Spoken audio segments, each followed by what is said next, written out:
Merci d'être venu pour cette présentation donc, qui s'appelle des LLM au MCP, quel écosystème GenAI on a construit au cours des 3 dernières années. Donc, comme on l'a dit précédemment, je m'appelle Nicolas Motti, je suis Staff MLOps Engineer chez Malte.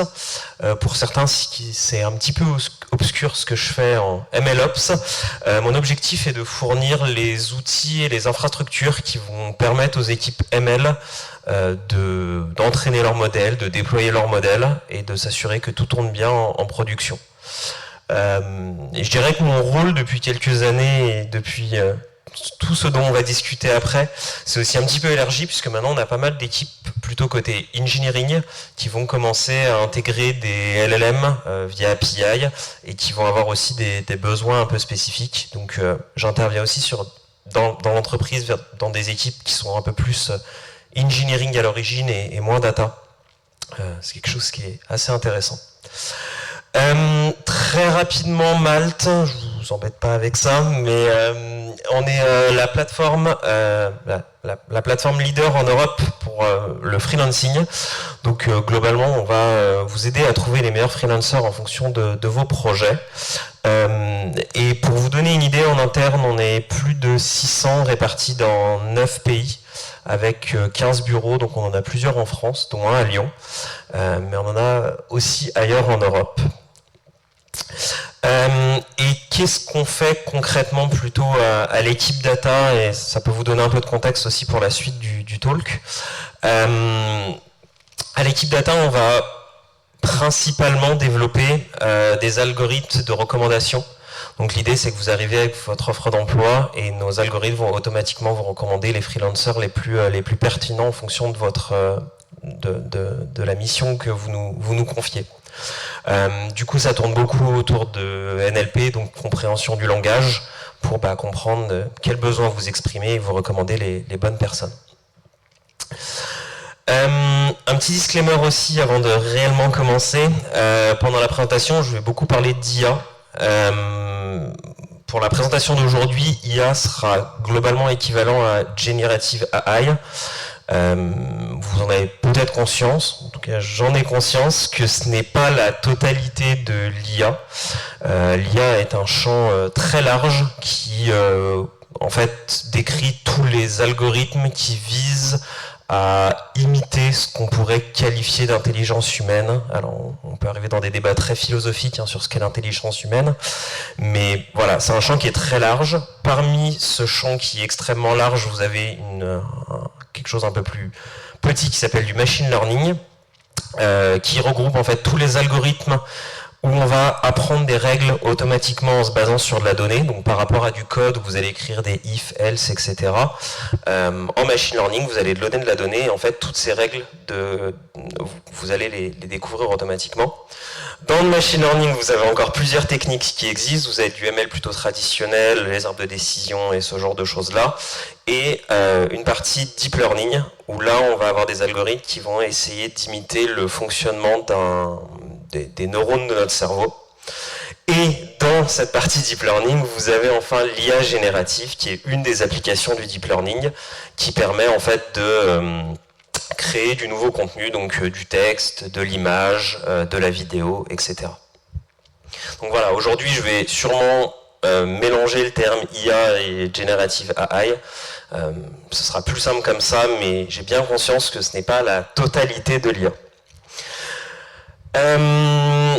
Rentrons dans le vif du sujet, donc en fait, depuis 3 ans, j'ai envie de dire, depuis la sortie de ChatGPT qui était en novembre 2022, donc on est bientôt à 3 ans, on a énormément de termes qui sont apparus, des acronymes, à tel point que des fois on a un peu l'impression d'être submergé par toutes ces informations, on a du mal à suivre, on parle même de GenAI burnout, j'ai vu ce terme-là. Et donc l'idée de cette présentation, ça va être d'essayer qu'à la fin vous ressortiez plutôt comme ça, en étant plutôt enthousiaste de l'utilisation de tous ces termes et en tout cas en sachant à quoi ils correspondent. Pour commencer, je voudrais bien qu'on revienne sur quelques termes pas spécialement propre à des architectures qu'on a développées ou à des solutions qu'on a apportées, mais plutôt très propre au LLM, le jargon qu'on peut entendre un peu au quotidien si vous jouez avec des modèles de machine learning, des large language models, pardon. Le premier terme, c'est token. C'est bon? Okay, pardon. Le premier terme sur lequel je voudrais qu'on revienne, c'est token. Alors, je suis quasiment sûr que vous avez entendu ce terme-là, hein. Du coup, le token, ça va être la plus petite pièce d'information qu'on va pouvoir donner à un modèle pour derrière qu'il puisse générer du texte. Généralement, le modèle, en fait, il va pas traiter des mots directement, il va traiter donc ces petites unités de texte qui sont généralement 3-4 lettres. Alors, vous voyez que dans certains cas, c'est des mots en entier. Souvent, quand c'est des mots qui sont très présents dans le dictionnaire anglais, en fait, la tokenisation, donc, qui est l'étape qui va prendre votre chaîne de caractères et la transformer en token, va garder le terme en lui-même. Mais des fois, vous allez voir qu'il peut être coupé, par exemple, tokenisation est coupé en token et isation. Peut-être que ce que vous vous êtes jamais demandé, par contre, c'est pourquoi en fait on utilise des tokens et pourquoi on n'utilise pas directement les mots en fait du dictionnaire. Il y a deux raisons principales. La première, c'est qu'en fait, vous allez avoir une explosion du vocabulaire, donc le vocabulaire qui est l'ensemble des termes que votre modèle va connaître. Et en fait, si vous réfléchissez en anglais, vous avez des centaines de milliers de mots, sans compter tout ce qui est argot, le cas où vous faites des fautes d'orthographe, etc. Donc en fait, vous avez une infinité de termes. Et si on utilisait directement une tokenisation qui en fait se faisait sur les mots en eux-mêmes, ce serait pas très efficace à entraîner et très compliqué, surtout d'un point de vue mémoire, puisqu'il faudrait stocker toutes ces informations-là. L'autre avantage d'utiliser des tokens comme ça, c'est que vous allez pouvoir gérer de manière assez native des mots qui ne seraient pas dans votre vocabulaire. Je vous donne un exemple qui va apparaître ici. Si je vous prends le mot ChatGPT 4 Pro, c'est quelque chose qui n'existe pas mais qui pourrait exister. Ce mot-là sera sûrement pas dans votre vocabulaire. Le modèle l'aura sûrement jamais vu pendant son entraînement, puisque pendant son entraînement c'est quelque chose qui n'existait pas. Ou typiquement même GPT-5 n'existait sûrement pas dans les données d'entraînement de GPT-4. Par contre, avec une tokenisation qui se ferait en chat, GPT 4 et Pro, vous voyez que même si le modèle ne sait pas réellement ce qu'est chat GPT 4 Pro, il pourra avoir du sens en prenant ces différents termes indépendamment. Accessoirement, c'est une des raisons pour lesquelles les LLM sont plutôt mauvais pour compter le nombre de mots dans un texte, parce qu'en fait, ils ne savent pas ce que c'est globalement un mot. Ça, c'est une notion qu'ils ne connaissent pas. Ici, vous avez un exemple avec Gemini, où je vais passer un texte donc, qui contient 17 mots. Je vous épargne le fait d'avoir à les compter. Et Gemini me répond qu'il y a 20 mots. Pour la petite blague, j'ai essayé de lui demander du coup, c'était quoi les 3 derniers mots qu'il y avait dans mon texte, et il a complètement halluciné. Ce qui est une très bonne transition, l'hallucination aussi, ce n'est pas dans mes slides, mais c'est quand le LLM va inventer des faits qui sont complètement faux. Et la problématique, c'est que les LLM, ils sont entraînés pour produire du texte qui est très semblable, qui est très crédible. Et du coup, quand il ment extrêmement bien, parce qu'en fait, on lui a appris à faire des textes qui semblent très vrais. Donc même quand il raconte n'importe quoi, il le fait avec brio. Pour en revenir sur token, on peut avancer sur un autre terme que vous avez sûrement entendu, qui est le contexte. Le contexte va être le nombre de tokens que vous allez envoyer à votre LLM, donc soit dans votre prompt, là où la question que vous posez, ou voilà, ce que vous envoyez au LLM, et aussi dans la réponse du LLM. Tout ça, ça va s'appeler donc le contexte, et c'est le nombre de caractères. Ce qu'il faut savoir, c'est que les modèles de langage, ils ont un nombre maximal de tokens qu'ils peuvent traiter en une fois. Qu'on appelle la taille maximale de contexte, Windows size en anglais. Et c'est une limitation qui est assez importante, en tout cas qui était assez importante au début. Donc quand on voit en 2021-2022, quand GPT-3 est sorti et GPT 3.5 sont sortis, on était en dessous des 10 000 tokens que le modèle pouvait gérer. Donc vous ne pouviez pas passer un livre entier à ChatGPT, il n'était pas capable de gérer tout ça. On voit que la croissance, elle est exponentielle. L'échelle à gauche est logarithmique. Hein. Elle est exponentielle depuis 2021 et qu'aujourd'hui, on est plutôt de l'ordre du million de tokens. Ce qui est pas mal, ce qui pose quand même certains problèmes. On reviendra un petit peu là-dessus sur la taille de contexte. Et pour vous donner une idée, parce que bon, parler en token, comme je vous ai dit, c'est pas des mots, donc ça n'en parle peut-être pas beaucoup. 100 000 tokens, c'est à peu près 100 pages d'un livre, ou 6 heures d'audio, quand on parle plutôt non, domaine de l'audio.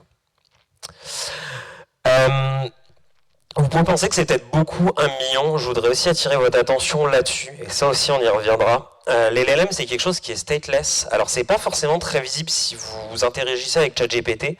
Vous vous dites ok, bon bah j'écris une conversation, il me répond, j'envoie ma question suivante et puis voilà. En fait, dans la réalité, quand vous dialoguez avec avec un large language model, à chaque fois il va renvoyer tout l'historique de la conversation. Au modèle. Et donc en fait, petit à petit, votre contexte augmente, puisque à chaque fois vous envoyez la question, la réponse qui vous a fait, votre question suivante, la réponse qui vous a fait, etc. Donc en fait, on peut quand même se retrouver à assez rapidement remplir notre taille de contexte maximale, et à ce moment-là, vous allez avoir soit une erreur de la part de l'API, soit il va potentiellement tronquer le contenu qui va vous répondre, ou alors il considérera pas, il va oublier tout ce que vous aviez au début. Ça dépend des modèles. Un autre thème sur lequel je voudrais revenir, c'est la température. Pareil, c'est quelque chose dont vous avez entendu parler. Je voudrais bien qu'on creuse sur celui-là. La température, globalement, je pense que si vous avez déjà joué avec un modèle de machine learning, on vous a dit, si vous augmentez la température, le modèle aura tendance à être plus créatif. Si vous avez une température plus basse, il aura tendance à être plus déterministe. J'attire votre attention sur le fait que déterministe ne veut pas dire qu'il sera vrai. Il peut toujours halluciner, même avec une température à 0. Ça veut juste dire qu'il vous donnera toujours la même réponse si vous lui donnez toujours le même input. Du coup, je vous propose qu'on regarde un petit peu en fait comment ça marche. Si vous avez déjà travaillé avec des modèles, des réseaux de neurones de manière classique, hein, même pas forcément des LLM, n'importe quel réseau de neurones. Généralement, votre réseau de neurones, en output, il va vous sortir ce qu'on appelle des logits. Alors, dans le cas d'un large language model, ils sont entraînés à prédire le prochain mot, ou le prochain token, en l'occurrence. Donc là, par exemple, je commence une phrase « I'm looking for a web », et il va me proposer, dans son vocabulaire, pour chaque mot, globalement un score, qu'on appelle un logit, qui est un score non normalisé, et du coup, généralement, ce qu'on fait, c'est qu'on va appliquer une fonction softmax, qui va vous permettre d'avoir une distribution de probabilité. Et en fait, c'est là où la température va rentrer en jeu. En fait, la température va être appliquée au niveau du logit pour le scale. Et en fait, ce qui se passe, c'est que, je vous passe le calcul, mais globalement, si vous avez une température qui est plutôt faible, vous allez avoir tendance à avoir une distribution qui va être, je pourrais qualifier d'abrupte, où les premiers termes vont avoir une probabilité plutôt très forte, et ensuite on va très rapidement avoir des probabilités faibles. Là où si vous avez une température qui est beaucoup plus élevée, vous allez avoir une distribution qui va être beaucoup plus plate. Vous pourrez même avoir une fonction constante avec une température infinie, globalement. Et en fait, ce qui se passe, c'est qu'une fois que vous avez cette probabilité-là, dans la sélection de votre next token que va vous retourner votre large language model, il va ensuite tirer un mot au hasard en étant pondéré par ses probabilités. Donc vous voyez que là, si dans mon premier cas, je tire un mot au hasard, j'ai beaucoup de chances de tomber sur développeur, alors qu'avec une température beaucoup plus élevée, je pourrais très bien tomber sur un autre mot.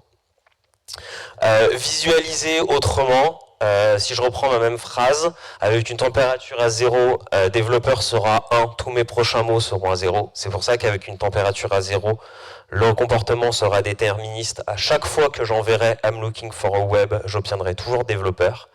Alors que si jamais j'augmente la température, on voit que ma distribution commence à s'aplatir un petit peu. Et à ce moment-là, j'aurai sûrement d'autres résultats. Et donc, on est bien sur ce qu'on vous a toujours dit, que, enfin en tout cas ce que je vous ai toujours dit, ce qu'on vous dit depuis 3 ans, qu'une température faible va avoir tendance à amener plus de déterminisme, une température forte va avoir tendance à amener plus de créativité et de diversité.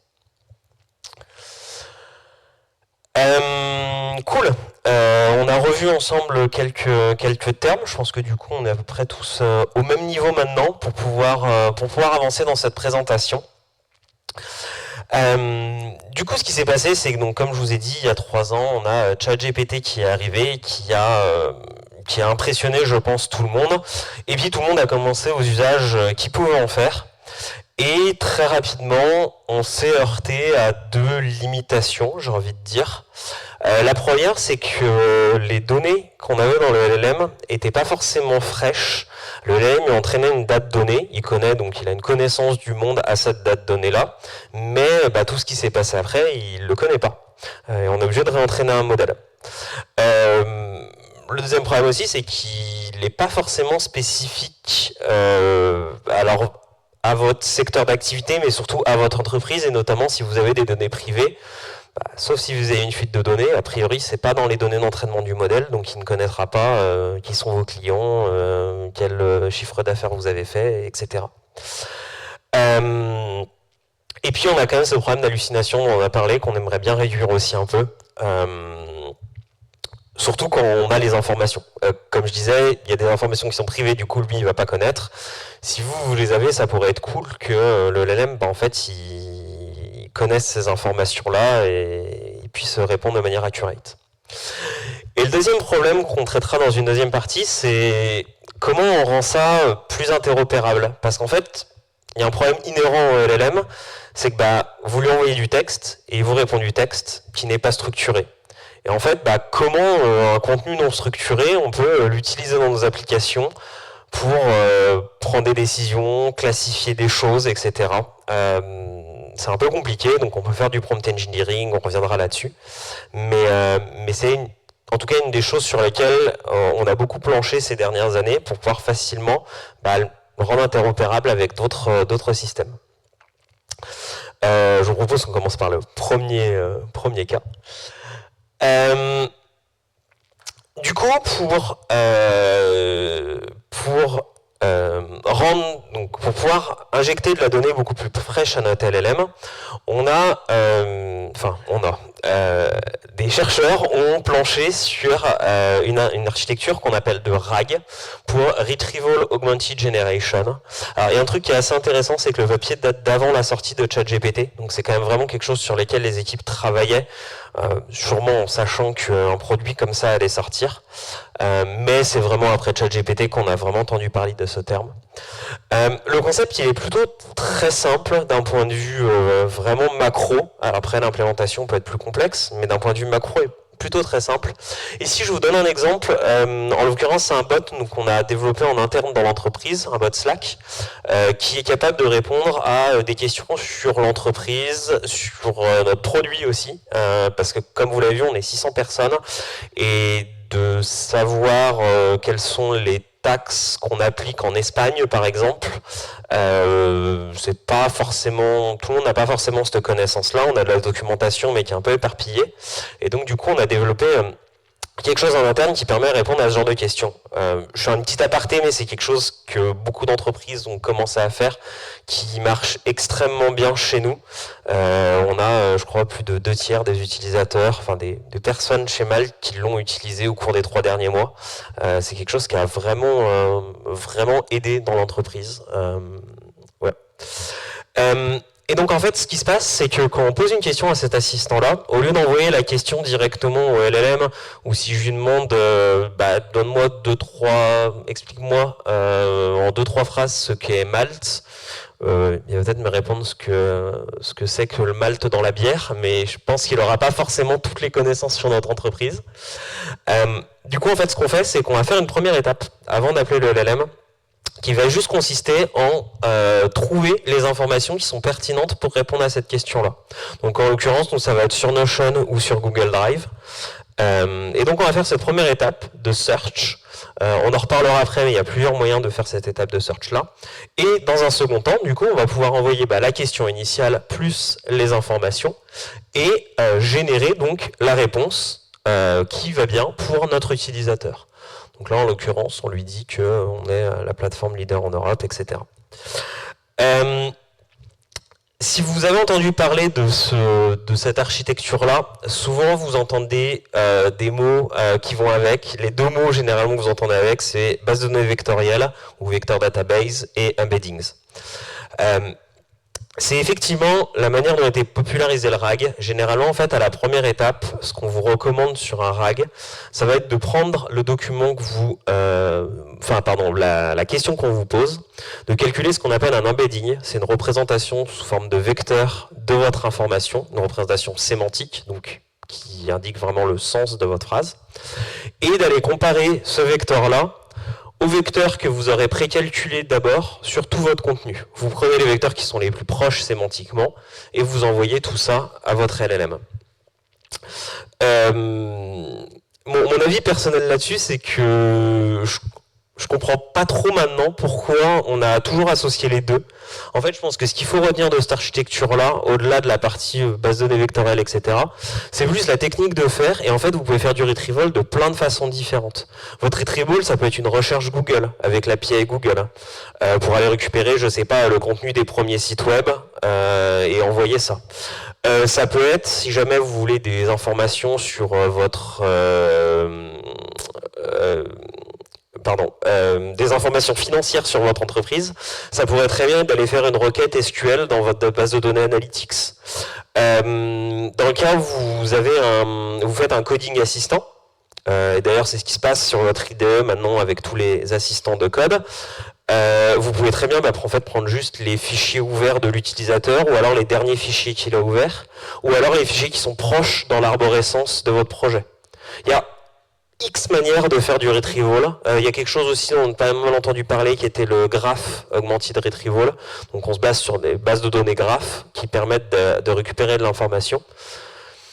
Il y a plein de manières de faire. Je préfère rester agnostique sur cette première partie et pas forcément creuser dans toutes les techniques. Je pense que ce qu'il faut retenir, c'est vraiment se dire, ok, en fait, le RAG, c'est uniquement faire une première étape où on va aller essayer de récupérer le maximum d'informations les plus pertinentes possibles par rapport à la question de l'utilisateur, envoyer tout ça au LLM, et derrière obtenir une réponse qui va bien. Du coup, regardons un petit peu ce que ça permet de résoudre, cette architecture-là. Donc, comme on l'a dit, ça nous permet d'avoir des informations qui sont à jour et spécifiques, puisque vous pouvez très bien connecter ça à une base interne de votre entreprise. Si votre documentation est à jour, ce sera à jour. Si votre documentation n'est pas à jour, forcément, ça ne va pas faire de miracle. Ça a tendance à réduire les hallucinations, puisqu'en fait, globalement, vous lui envoyez la réponse avec votre question. Donc, dans certaines situations, en fait, le LLM, à la fin, va uniquement faire un rephrasing de ce que vous lui avez envoyé. Mais en soi, une fois qu'il a l'information, il a moins de chances d'halluciner. Il peut toujours halluciner. Ça s'adapte à plein de situations, ça c'est ce que je vous ai expliqué, c'est qu'au début on l'a construit énormément pour des chatbots, mais en fait vous pouvez l'utiliser pour plein d'autres choses. Je vous dis, un coding assistant, il va aller chercher les fichiers qui sont proches, etc. En gros, c'est pas réellement un problème, mais en tout cas en challenge que vous allez avoir si vous développez un RAG, et c'est pour le coup c'est vraiment un retour d'expérience, c'est ce qu'on a expérimenté, c'est qu'en fait l'implémentation du RAG n'est pas très compliquée. Le fait de faire une recherche ensuite en LLM, si vous voulez, le backbone n'est pas complexe. Par contre, la qualité de votre RAG et la complexité va plutôt provenir des connecteurs que vous allez devoir développer et maintenir.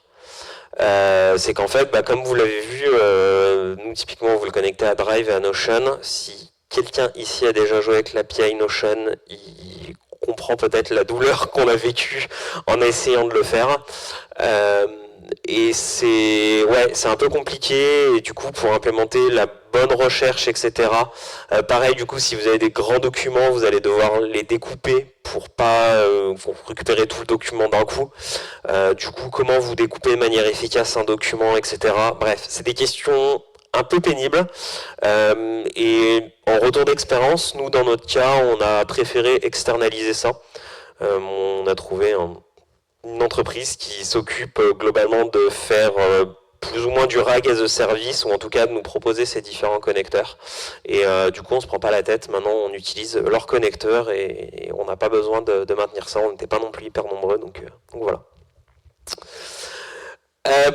Il y a une question qui est beaucoup revenue ces dernières années au sujet du RAG, c'est comme on l'a vu au début, maintenant on a des modèles de langage qui ont des fenêtres de contexte qui sont très très larges.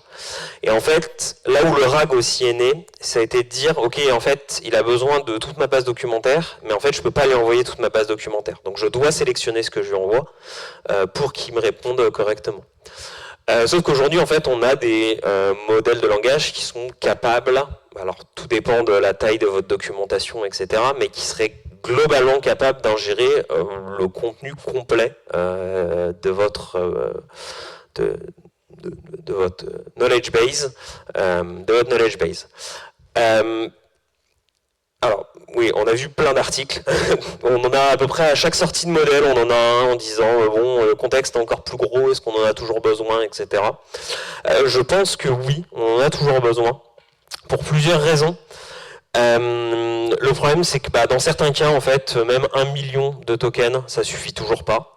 Vous avez des codebases qui sont très très larges, vous avez des bases de connaissances qui sont extrêmement larges, et 1 million de tokens, ce sera toujours pas suffisant.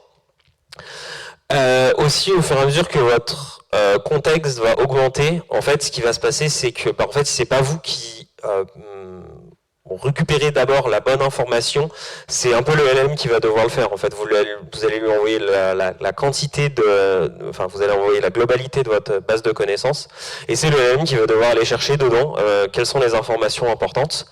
Et c'est un peu ce qu'on appelle le problème needle in the haystack, donc l'aiguille dans une botte de foin. Et en fait, même si les modèles de langage ont énormément évolué là-dessus, ils vont toujours avoir du mal. En fait, plus vous allez leur donner de contenu, plus il y a de risques en fait d'être perdu, donc potentiellement plus d'hallucinations, plus d'erreurs, etc. Donc c'est toujours bien en fait si vous êtes capable de lui envoyer du contenu qui est déjà curated et qui est déjà pertinent pour répondre à votre question. En fait, faites-le plutôt que lui envoyer tout et lui dire débrouille-toi. Et puis accessoirement, ça va augmenter la latence et les coûts, puisque il va devoir process plus de texte. 1 million de tokens, alors en fonction des modèles, ce que j'ai mis, ça va de 50 centimes à 40 $. Si à chaque fois que vous avez une question, vous lui envoyez toute votre base documentaire et que ça coûte 40 $, ça va vite chiffrer. C'est à peu près tout pour le RAG. Il y a peut-être une autre manière aussi de rendre un modèle spécifique à votre domaine que vous avez pu entendre, qui s'appelle le fine-tuning. Le fine-tuning, l'objectif, c'est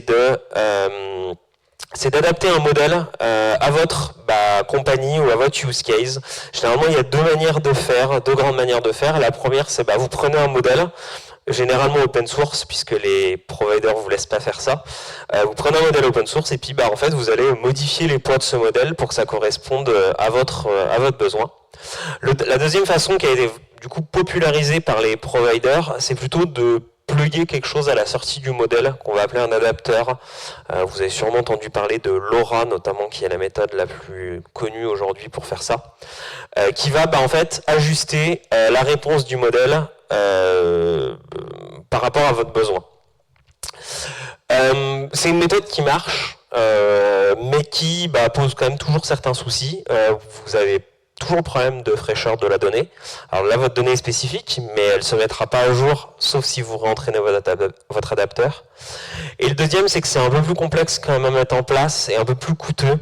Alors, la partie où vous modifiez le modèle de base est globalement très coûteuse, parce qu'en fait, vous devez réentraîner un modèle et vous devez surtout après héberger un modèle. Donc ça, c'est le petit A est très coûteux. Le petit B l'est beaucoup moins, parce qu'en fait, vous allez entraîner que la deuxième partie. Et quand vous allez héberger la deuxième partie, en fait, généralement, les coûts des providers de LAN, ils vont vous faire payer un tout petit coût supplémentaire pour votre adapteur. Et après, vous allez juste payer le prix normal du modèle derrière. Par contre, que ce soit pour A et B, généralement, enfin c'est même à coup sûr, vous allez avoir besoin d'un dataset d'entraînement. Et ça peut être complexe et un peu pénible à mettre en place, surtout qu'il va vous falloir une certaine quantité de données. Donc voilà, c'est pas, je le conseillerais plutôt pour des usages avancés, mais pas forcément une réponse à la partie fraîcheur et spécifique. Je pense qu'il vaut mieux essayer de partir sur un RAG. C'est tout pour cette partie, sur la partie rendre le modèle frais et spécifique. Je vous propose qu'on parle d'interopérabilité, je vais y arriver, maintenant. Donc comme je l'ai dit en introduction, les LLM ont un gros problème, quelque chose qui est inhérent en tout cas à la manière dont ils ont été faits, c'est qu'en fait, vous lui envoyez du contenu non structuré et vous retourne du contenu non structuré. C'est très bien quand vous lui parlez en tant que chatbot, vous n'avez pas forcément envie que votre LLM vous retourne du JSON quand il vous parle. Par contre, quand vous voulez commencer à utiliser les LLM comme système dans un workflow ou voilà, dans une application, ça devient un peu pénible puisque vous avez sûrement entendu parler, les LLM ont des capacités pour faire de la classification, enfin des tâches un petit peu de NLP classique. Et du coup, si vous voulez remplacer un modèle de classification classique par un LLM, vous avez besoin que, voilà, si le modèle il classifie bleu ou rouge, vous voulez qu'il réponde toujours bleu ou rouge, et puis que ce soit prévisible sur la manière dont il répond. Vous voulez pas qu'il vous réponde c'est peut-être rouge, parce que vous n'allez pas savoir comment l'interpréter derrière.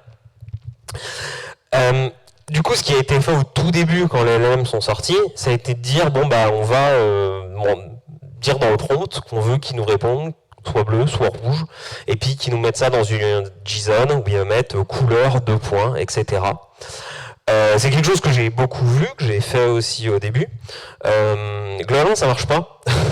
Enfin, ça marche, mais dans 90% des cas, et puis vous aurez toujours 10% des cas où ça marche pas, pour plein de raisons, parce que le modèle a décidé qu'il allait mettre du texte avant, du texte après, qu'il allait pas respecter le type que vous avez demandé. Vous avez demandé un nombre et puis il va vous retourner une chaîne de caractères, etc., etc. Très concrètement, ça se traduit dans des... Alors j'ai vu ce code-là des dizaines de fois maintenant. Ça vous se traduit dans un code où vous avez un appel à un LLM, et puis après vous allez avoir une fonction qui va s'appeler généralement clean LLM output ou quelque chose comme ça. On va commencer avec des regex à essayer d'isoler ce que le LLM a répondu. On va faire du cleaning. Le cas général que j'ai vu, c'est par exemple je lui demande de me générer je demande de me générer une offre de mission où il doit me répondre avec un titre et un tarif journalier pour le freelancer en fonction d'un texte qui a été rentré par l'utilisateur. Et puis je lui dis retourne-le-moi en forme de JSON, et puis il va commencer en me disant sure, et puis il va mettre le JSON mais en markdown. Et le nombre de codes que j'ai vu où on enlève les 3 derniers ticks, où on enlève les 3 premiers ticks, c'est voilà, tout le monde a commencé à faire ça. Oui, on arrive dans la majorité des cas à ce que ça marche, et puis en fait, c'est pas toujours à 100%. Vous allez toujours du coup être obligé d'implémenter des fallbacks, etc. C'est un petit peu pénible. C'est pour ça que les providers de LLM en fait ont résolu ce problème globalement en proposant des API de structure d'output. Donc en fait, au moment où vous allez appeler votre modèle, vous allez lui dire que vous voulez du contenu structuré et vous allez lui passer ce qu'on appelle un JSON schema, qui en fait est c'est un JSON qui décrit en fait la structure que vous attendez en retour. Si vous avez fait du XML, je crois que c'est l'équivalent des DTD en XML, qui décrit le contenu de la réponse.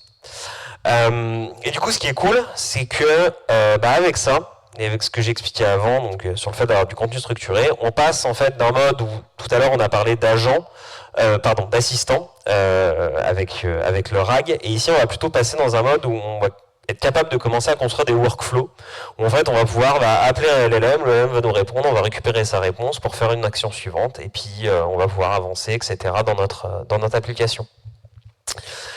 Vous me demandez peut-être comment ça marche. En quelques mots, en fait, quand le LLM va générer du coup la réponse, il va générer ça token par token. Et en fait, quand vous voulez du contenu structuré, vous avez des situations où en fait le prochain token, bah, ça peut être soit celui-là, soit celui-là, mais ça ne peut pas être une infinité de tokens. Et en fait, du coup, on va faire ce qu'on appelle de la génération de contraintes, qui va en fait, au moment où le LLM génère son token, on va dire en fait, cela je le prends pas parce qu'en fait c'est pas possible que ce soit le prochain token. Je vous montre un exemple. Je vais reprendre mon exemple où on essaie de faire une job description, donc une offre pour une note de mission en fonction d'une requête d'un utilisateur. Donc on a notre prompt, on va lui passer un JSON schema, donc ça correspond à ça. Donc vous voyez, on dit que c'est un JSON schema, on lui donne un nom. Et derrière, on va lui dire quelle propriété on veut dans la réponse. Donc on veut un titre doit être un string, et on veut un daily rate qui est un integer et qui doit être supérieur à 0. Et imaginons que notre LLM, donc on lui envoie tout ça, et notre LLM nous répond globalement ça. Donc ici, on a déjà passé, je vous ai montré tout à l'heure cette fonction softmax, on a déjà notre probabilité. Et il nous répond, ok, moi je pense qu'il faudrait soit commencer par 3 ticks, soit une accolade, un crochet ou le mot-clé ou le mot sure. En fait, si on veut, nous, une réponse sous format JSON, on en a 2 qui sont pas possibles ici, qui sont le premier et le dernier. Un JSON commence forcément par une accolade ou un crochet, et ici on va prendre un des deux, en l'occurrence celui qui avait la plus grosse probabilité, à savoir l'accolade. Et du coup ici on est sûr que notre JSON, en tout cas il va bien commencer. Vous avez même des situations où en fait vous le connaissez, le prochain token. Typiquement, si vous êtes dans un JSON où vous finissez une string et qu'il y a un autre field après, en fait, forcément, le caractère d'après va être une virgule. Et en fait, vous n'avez même pas besoin de faire de la génération, vous n'avez même pas besoin de l'envoyer au LLM, et en plus, vous gagnez du coup de la latence, et vous êtes sûr que votre résultat est bon. En détail, si ça vous intéresse, généralement, ils utilisent ce qu'on appelle des finite state machines. En informatique, qui en fait est un graphe qui vous permet de savoir en fait où est-ce que vous pouvez aller ensuite dans votre génération et dans votre vocabulaire qui vous permet, plutôt dans votre grammaire de langage, en l'occurrence ici JSON. C'est cool. Ça y est, on a des LLM qui sont à peu près interopérables, puisqu'on est capable de leur faire retourner un contenu qui est structuré qu'on peut utiliser. Certaines personnes voulaient aller un peu plus loin et se sont dit, ok, donc là, j'ai une fonction dans mon code, je peux demander au LLM de me dire comment je dois appeler cette fonction, avec quels paramètres, et puis ensuite je peux avancer dans mon code. Mais qu'est-ce qui se passerait si, à la place, je lui donne carrément le nom de ma fonction, je lui décris ma fonction, et je lui laisse prendre la décision s'il faut l'appeler ou pas. C'est ce qu'on a appelé du function calling. Donc le function calling, c'est le fait de passer une description de votre fonction à votre modèle, et ensuite votre modèle va décider s'il l'appelle ou pas. Comment ça se passe? Ça se passe donc pareil, en fait on va lui passer un JSON schema, sauf qu'en fait ici, vous voyez tout à l'heure on avait là ses propriétés et ses pardon, c'est un autre scénario, excusez-moi. Je vais reprendre, ici on a un scénario où on veut faire une review de merge request. Donc du coup on va envoyer au LLM le diff de la merge request, et on va lui demander de nous la commenter et de nous mettre une description à la merge request. Donc si on était un peu dans le scénario d'avant, on lui aurait passé directement ce contenu ici en lui disant tu dois me retourner une description qui est en string et des commentaires qui est une liste de strings. J'ai simplifié ici, dans la réalité, on lui demanderait sûrement aussi de nous dire à quelle ligne le placer, etc. Ici, on va aller une étape plus loin. En fait, on va lui dire plutôt, ok, j'ai une fonction qui s'appelle reviewMR, qui permet de faire une review de merge request, en l'occurrence, et qui prendra ces paramètres-là. Donc là, je décris vraiment ma fonction complète dans mon code, et pas uniquement un objet que je voudrais utiliser, où moi, après, je sais qu'il faut appeler la fonction reviewMR. J'envoie tout ça à mon LLM, donc en fait tout ça c'est envoyé dans votre call API, en fait vous envoyez votre texte ici, et en dessous vous avez un paramètre quand vous faites votre call API, vous pouvez passer une liste de fonctions. Et mon LLM, dans ces cas-là, va en fait me retourner en réponse « Ok, tu dois appeler ces outils-là ». Donc en fait, là, c'est même plus une réponse texte que me fait mon LLM, c'est une réponse où il me dit « Ok, tu dois appeler ces outils-là ». En l'occurrence, ici, il m'en donne qu'un seul. Il me dit « Tu dois appeler ReviewMR » et puis tu utiliseras ces paramètres-là pour appeler ta fonction.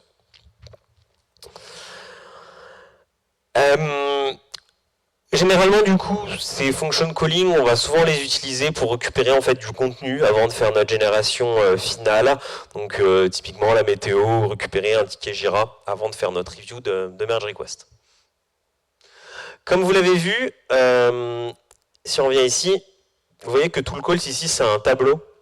En l'occurrence, maintenant, les modèles sont capables de vous retourner l'info qu'il faut appeler plusieurs outils d'un coup, ce qui est cool parce que derrière, vous pouvez paralyser les appels et en plus, vous gagnez du temps en termes de latence dans votre application. Je vous ai raconté plein de trucs ici et peut-être que vous comprenez pas et vous vous dites mais en fait, le structure d'output, ça suffisait carrément. Pourquoi en fait je passe le nom de ma fonction pour qu'il me dise la fonction que je dois rappeler derrière, alors que de toute façon, je savais quelle était la fonction que je devais appeler. Pourquoi en fait, je ne vais pas juste demander une description des commentaires et puis moi je l'appelle un ReviewMR, je sais, c'est ma fonction. Donc, pourquoi je lui passe deux raisons qui ne sont pas les plus importantes. La première, c'est que du coup, ça vous permet de ne pas avoir à chaque fois dans votre prompt à décrire les outils. En fait, dans votre code, vous décrivez une fois votre fonction et puis après, vous pourrez utiliser tout le temps ça.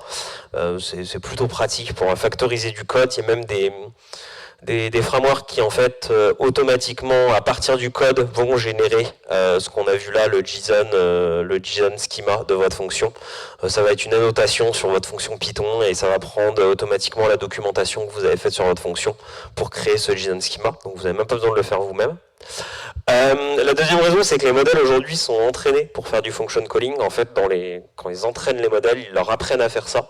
Et donc, dans certains cas, ça peut voir des meilleurs résultats qu'en faisant du structure d'output, même s'ils sont aussi entraînés à faire du structure output.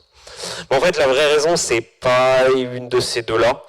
La vraie raison, c'est qu'en fait, quand vous commencez à donner plusieurs fonctions à votre LLM, et non plus uniquement une, il va pouvoir de lui-même choisir en fait quelle fonction il doit appeler, dans quel ordre.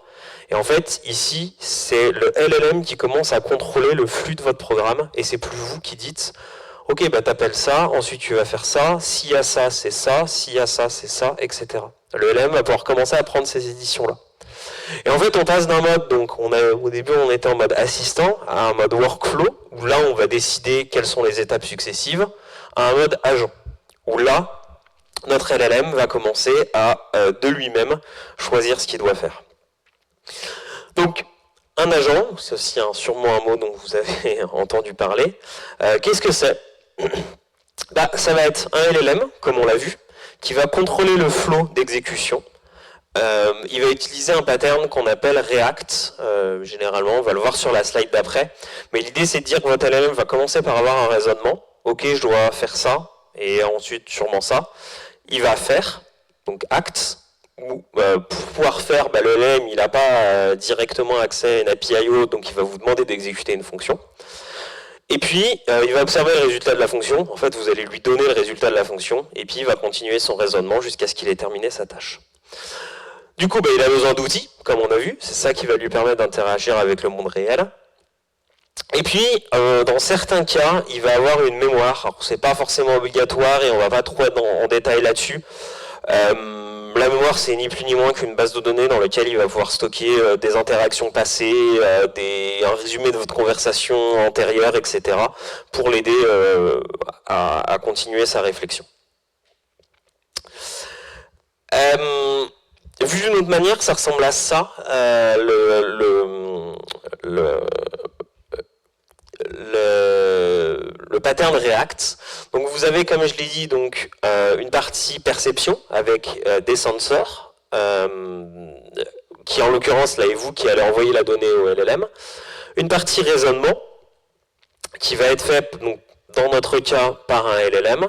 Et une partie action, qui sont en fait les outils qui vont vous demander d'exécuter, et éventuellement la partie Learn Remember qui correspond à la mémoire comme on l'a vu. Il y a un truc qui est assez intéressant avec les agents, en tout cas, que je trouve assez cocasse, c'est qu'en fait, c'est absolument pas nouveau, ce pattern-là. C'est quelque chose qui est né plutôt dans les années 80-90, 90 je dirais plutôt. Et en fait, je pense que vous connaissez à peu près tous, en tout cas, je dirais ceux qui ont plus de 30 ans à peu près, quelque chose qui était sur à peu près tous nos ordinateurs Windows dans les années 90, qui utilisait exactement ce pattern-là. Et pour tout vous dire, ça portait déjà ce nom-là, puisque le SDK qui était utilisé pour développer cet outil s'appelait le Microsoft Agent SDK. Est-ce qu'il y en a un qui a une idée de ce que ça pourrait être? Non. Bien vu. Waouh. Ouais, c'était Clippy. Très étonné que vous l'ayez trouvé. Mais effectivement, c'était Clippy en 1997 qui utilisait donc le Microsoft Agent SDK, donc qui récupérait en fait les actions que vous aviez faites dans Excel, etc., qui raisonnait alors pas avec un LLM mais avec des algorithmes bayésiens, qui sont des modèles statistiques. Qui derrière agissait en vous fournissant des recommandations qui étaient souvent très ennuyeux. Voilà, c'était le petit aparté. Du coup, si on revient à notre exemple, aujourd'hui d'un agent en 2025 avec un LLM, on pourrait imaginer un agent où on lui demande de faire une review d'une merge request, donc c'est le même scénario qu'avant, et cette fois on va donner plusieurs outils, on va pas en donner qu'un seul, on va en donner plusieurs, à savoir tu peux faire une review d'OMR, tu peux lire un ticket Jira, en tout cas tu peux demander de lire un ticket Jira, récupérer un fichier sur GitLab ou récupérer un fichier sur GitHub. Et dans ces scénarios-là, on pourrait imaginer que notre agent, il commence à regarder notre merge request et puis il se rend compte qu'en fait il y a un ticket Jira qui est mentionné dans la MR, et dans ces cas-là il va commencer par nous dire ok, est-ce que tu pourrais me donner le ticket Jira qui correspond, parce que ça va peut-être me donner du contexte pour pouvoir faire une bonne review. Puis en fait on lui donne le ticket Jira et dessus il trouve qu'il y en a un autre qui est associé, genre il a un ticket parent, il se dit bon je vais peut-être aller voir aussi ce qu'il y a dans le ticket parent. Et puis en fait ça mentionne un fichier qui est dans un autre repository, je sais pas, vous développez une API et puis vous avez un client qui est dans dans un autre repository. Et puis il va pouvoir aller voir ce fichier là aussi en disant ok, il y a peut-être du contenu aussi là-dessus. Pertinent là-dessus. Et puis voilà, maintenant il a toutes les informations et il va pouvoir faire la review de MR. Ce qui est cool, c'est que donc là, ça ressemble encore beaucoup à un workflow, hein, mais dans la réalité, si vous n'avez pas de ticket Jira, si vous n'avez pas GitLab, mais que vous avez un fichier qui est sur GitHub ou autre, en fait, l'agent va pouvoir prendre toutes ces décisions par lui-même, au lieu que de votre côté, vous soyez obligé de faire des ifs, etc., etc. Je voudrais revenir sur cette slide qu'on a vue au début, je vous ai dit qu'on en reviendrait. Ça n'a pas changé en 45 minutes, on a 45 minutes. Les LLM sont toujours stateless, ce qui fait que en fait, quand vous appelez un agent, pareil, votre contexte il va croître très très vite, puisqu'en fait, initialement, vous allez devoir lui envoyer votre contenu, votre message, plus la liste des outils. Lui, il va généralement réfléchir, ce qui produit aussi des tokens, vous faire une réponse, vous dire ok, il faut utiliser cet outil. Vous, de votre côté, vous allez appeler l'outil, vous allez lui envoyer le résultat, puis vous êtes devenu lui renvoyer à chaque fois l'entièreté de ce qui s'est passé avant. Il va vous donner une réponse, et puis à nouveau, vous lui renvoyez l'entièreté du contenu. Ce qui fait que quand on est en mode agent, ça peut aller très très vite sur le remplissage de la taille du contexte. C'est aussi, pour le coup, quand je présentais la mémoire, c'est aussi pour ça que les agents auront tendance éventuellement à un moment de faire un résumé en fait de tout ce que vous vous êtes dit avant. Comme ça, ils compressent tout et puis ça permet de pas tout renvoyer en fait. Ça fait un résumé et au lieu d'envoyer à chaque fois tout le contenu, vous envoyez uniquement le résumé. Ils font ça généralement automatiquement quand, si vous utilisez un SDK d'agent, ils font ça généralement automatiquement quand ils voient qu'ils arrivent proche de la fin de la fenêtre de contexte. Ok, cool. Est-ce qu'on dit que c'est la fin de la présentation? Est-ce qu'on a tout ce qu'il nous faut? On a des LLM qui sont hyper interopérables, qui savent exécuter des fonctions, etc. En vrai, non. Je suis désolé, je vais vous garder encore un petit moment. En fait, c'est cool, mais là aujourd'hui, vous allez avoir, ok, vous voulez faire ce scénario de review de MR, c'est quelque chose que moi j'ai fait dans ma boîte, on a fait un petit POC là-dessus, vous allez vouloir le faire. Et puis vous allez réécrire exactement le même outil que j'ai fait, get GitLab file. Et puis vous allez devoir l'envoyer à votre LLM. Vous allez devoir utiliser, comme je l'ai dit tout à l'heure, une librairie Python qui va prendre le contenu de votre fonction, qui va le transformer en JSON schema, etc. C'est un peu dommage que tout le monde réinvente la roue à chaque fois là-dessus. Et ce serait cool d'avoir quelque chose, une sorte de prise, de connecteur, qu'on pourrait directement brancher au LLM, et puis qui lui donnerait la capacité d'interagir avec GitLab immédiatement, sans avoir besoin de recoder tout ça. Et c'est comme ça qu'on en est arrivé au MCP, pour Model Context Protocol.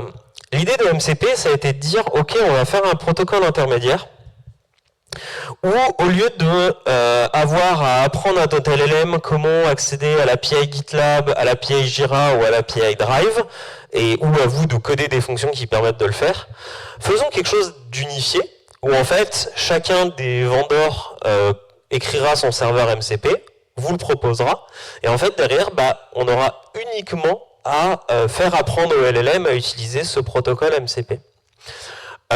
Très concrètement, généralement, ça se traduit comme ça. Alors, il y a plus de choses dans le protocole, mais on va un petit peu simplifier ici.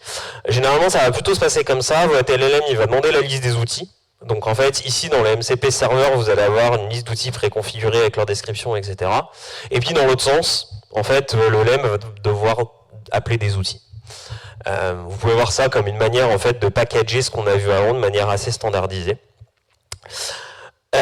Donc ça c'est dans les grandes lignes. Pour rentrer un peu plus dans le détail, donc MCP ça a été introduit par Anthropic, c'est ceux qui font le LLM Claude, en novembre 2024. Donc là vous voyez qu'on est, tout à l'heure on parlait des choses d'il y a plusieurs années, là on est quand même beaucoup plus proche d'aujourd'hui, qui a été maintenant très adopté par OpenAI, par Gemini. Alors la slide dit soon, je crois que ça y est c'est fait.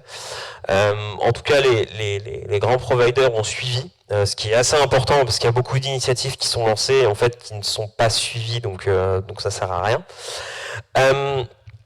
Comment ça marche en fait? C'est une architecture client-serveur, donc je vous ai un petit peu menti ici, c'est pas directement le LLM qui parle au serveur MCP parce que le LLM, encore une fois, il produit que du texte. En fait, ce qui va se passer, c'est que vous allez avoir une application qui va appeler votre LLM, et quand votre LLM va demander d'appeler un outil, en fait vous allez avoir un client sur votre machine qui va appeler le serveur qui lui contient directement les outils. C'est pour ça que vous avez trois composants, on le verra dans la slide d'après. Un host qui va contenir donc qui va donc être une application, on fera une démo après sur IntelliJ pour vous montrer un peu comment ça marche, qui est une application du coup qui va communiquer avec le LLM et qui va avoir un ensemble de clients qui seront chacun rattachés à un serveur MCP. Historiquement, alors ça devient de moins en moins vrai, là ça y est, on commence à avoir beaucoup de serveurs MCP distants, mais sur les premières versions des serveurs MCP, souvent le serveur en fait vous le lanciez vous-même sur votre machine, ce qui est un peu en plus confus quand on essaie de découvrir ça, parce qu'en fait du coup vous vous retrouvez sur votre machine avec les trois à la fois, l'host, le client, le serveur. C'est un petit peu bizarre dans un premier temps. En fait généralement vous faites tourner votre serveur sur la machine qui lui va communiquer avec l'API GitLab par exemple, et puis vous avez votre client qui se connecte au serveur en local. On verra ça après pendant la démo. Et puis MCP il offre d'autres fonctionnalités, voilà, vérifier si une tâche est en cours, où est-ce qu'elle en est, annuler une tâche, avoir un peu de logging, etc. Du coup, si on reprend mon schéma que j'avais avant, de manière un petit peu plus juste, ça ressemble aujourd'hui beaucoup plus à ça.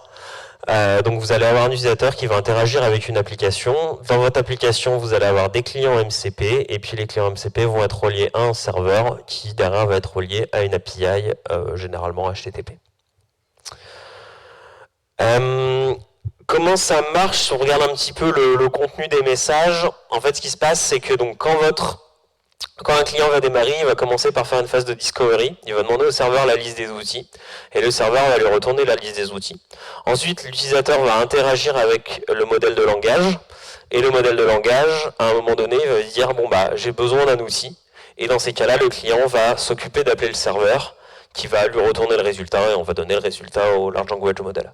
Vous avez aussi une possibilité que le serveur parle directement au client, notamment quand la liste des outils change, pour lui dire « Hey, j'ai changé, est-ce que tu peux m'envoyer Est-ce que tu peux...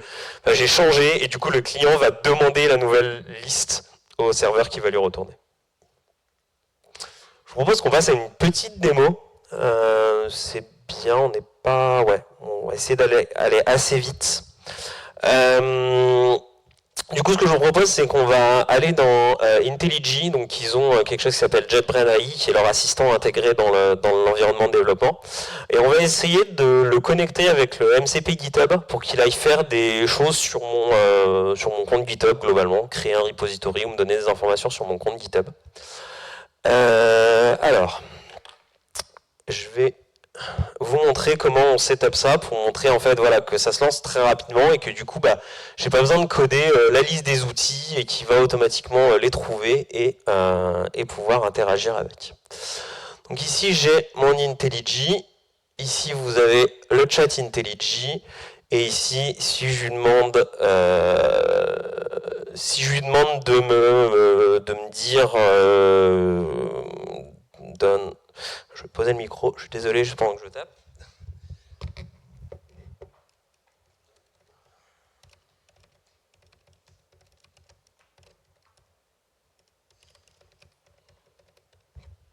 Donc ici, si je lui demande mon nombre d'abonnés sur GitHub, je pense qu'il ne va pas être capable de me répondre, normalement, puisqu'il n'est pas censé être connecté.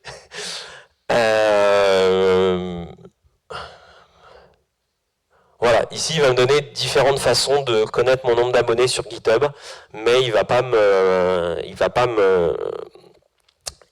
me répondre directement.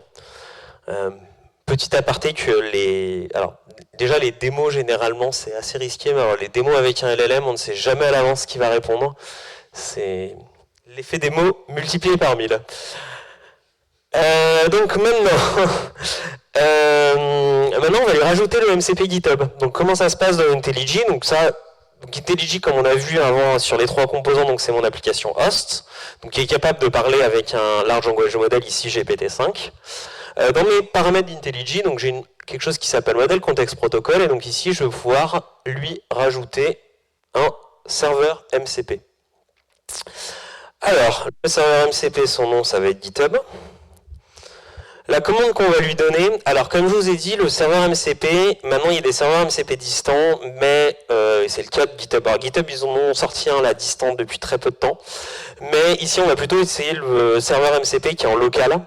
Et du coup, pour lancer mon serveur MCP local, ici je vais utiliser Docker. Donc en fait, ma commande, ça va être une commande Docker pour me créer un conteneur Docker qui va être mon serveur MCP sur lequel je vais pouvoir me connecter après. Donc, ma commande, ça va être ici Docker, et ici en argument, je vais lui passer toutes les infos pour pouvoir démarrer mon image Docker que j'ai normalement préparée quelque part. Alors, les arguments, ça va être run, interactif. Je vais lui passer une variable d'environnement que je remplirai juste après, qui est... alors, attendez.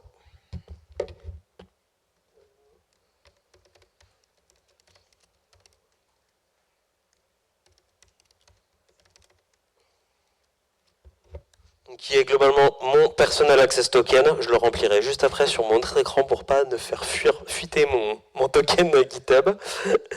Hop. Juste pour le dire de supprimer après. Et je vais lui passer mon image Docker qui donc correspond à mon serveur MCP. Malgré que vu la résolution de l'écran, de toute façon, on n'arrive rien à lire. Donc voilà, donc globalement ça va se passer comme ça. Je vais juste lui mettre mon token et je vais valider. Hop.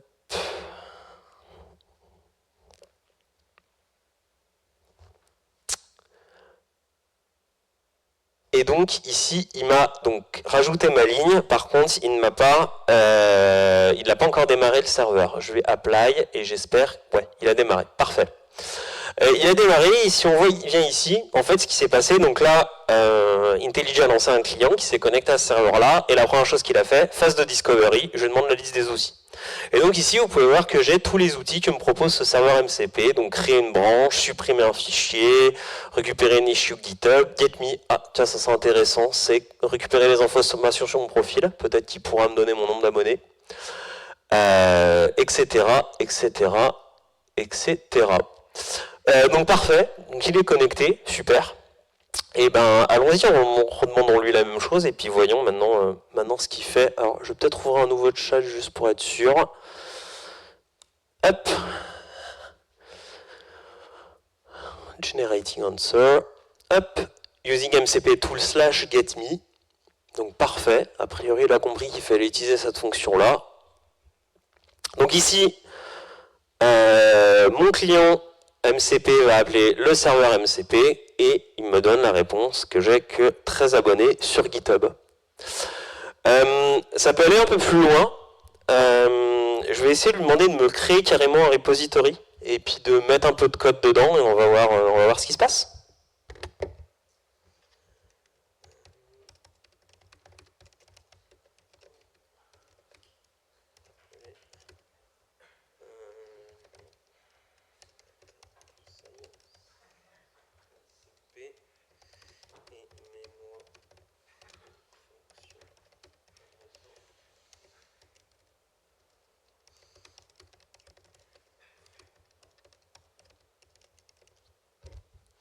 Donc là, je lui ai dit de me créer un repository qui s'appelle le Lyon Data Science MCP et de mettre une fonction permettant de récupérer la météo dedans. Et je vais aller chercher mon...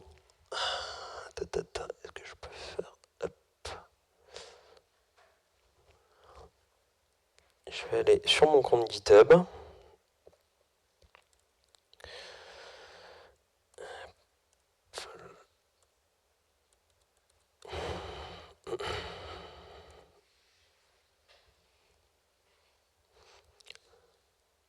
Hop, donc là, voilà, il fait des choses, il appelle des outils, il fait sa vie.